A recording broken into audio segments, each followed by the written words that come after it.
विरोधकांचा आरोप आहे की सिलेंडरचा खूप तुटवडा आहे आणि सरकारचं पाहिजे तसं लक्ष नाही. सरकारचं पूर्ण लक्ष आहे, केंद्र सरकारचं लक्ष आहे, माननीय मोदीजींचं याच्यावर पूर्ण लक्ष आहे. हे जे विरोधक काही जमाखोरांसाठीच्या बाजूने हे बोलतात आहे, यांना असं वाटतं की काही पॅनिक सिच्युएशन झाली पाहिजे, लोकांनी जास्त साठवणूक केली पाहिजे आणि कुठेतरी या सगळ्या गोष्टीचा एक काळा बाजार झाला पाहिजे आणि म्हणून या प्रकारचं वक्तव्य हे सगळे विरोधक करतात आहे. मला असं वाटतं कुठेही काही तुटवडा नाही आहे आणि निश्चितच केंद्र सरकार आणि माननीय मोदीजी हे सगळं कुठेही हे युद्ध आणखीन कितीही चाललं तरीही गॅसची किंवा इतर कोणत्याही अत्यावश्यक सामग्रीची कोणतीही आवश्यकता भासणार नाही किंवा कमतरता भासणार नाही, हे ठामपणे आपण सांगू शकतो. सभागृहात देखील आज विरोधकांकडून सत्ताधाऱ्यांना घेरण्याची शक्यता, काय रणनीती भाजप म्हणून तुमची असणार? विरोधक महाविकास आघाडीतले तिन्ही पक्ष एका दुसऱ्यालाच घेरण्यात व्यस्त आहे.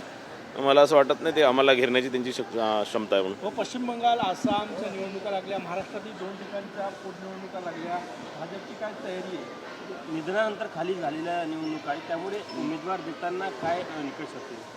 भाजपमध्ये बारामती आणि म्हणजे दोन्ही ज्या आपल्या महाराष्ट्रामध्ये ज्या दोन्ही निवडणुका बारामती आणि राहुरी, तर बारामती राष्ट्रवादी काँग्रेस लढणार, राहुरी भारतीय जनता पार्टी लढणार आणि सगळ्यांना स्वाभाविकच आहे की कोण लढणार आहे सगळ्यांना माहीतच आहे आणि मला 100% वाटतं की विरोधकी यामध्ये महाविकास आघाडी आणि सगळे पक्ष थोडंसं सामंजस्य बाळगतील आणि कुठेही या निवडणुका न होता अनोपोज या निवडणुका होतील. गोंदिया जिल्ह्यातून तांदूळाचा मोठा निर्यात, गोंदिया जिल्ह्यातून विरोधकांना बिनविरोध निवडणूक घ्या असं आव्हान करता का तुम्हाला?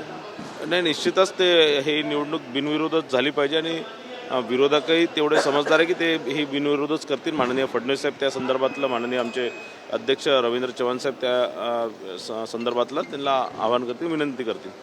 तांदूळातून तांदूळाचा मोठा निर्यात होत असतो, काही परिणाम युद्धाचा संपूर्ण गोंदियातील तांदूळाचा?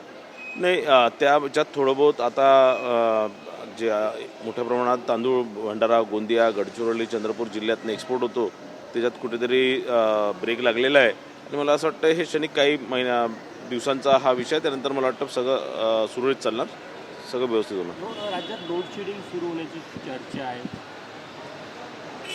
नाही, असं मला नाही वाटत असं काही कोणत्या महाजनको किंवा महाट्रान्सकडनं किंवा या कोणत्याही विभागाकडनं महावितरणकडनं असं काही सांगण्यात आलेलं आहे किंवा असे काही निर्देश आहे. मला असं वाटतं हे विरोधक काहीतरी अफवा पसरवण्याचा हा प्रयत्न करतात.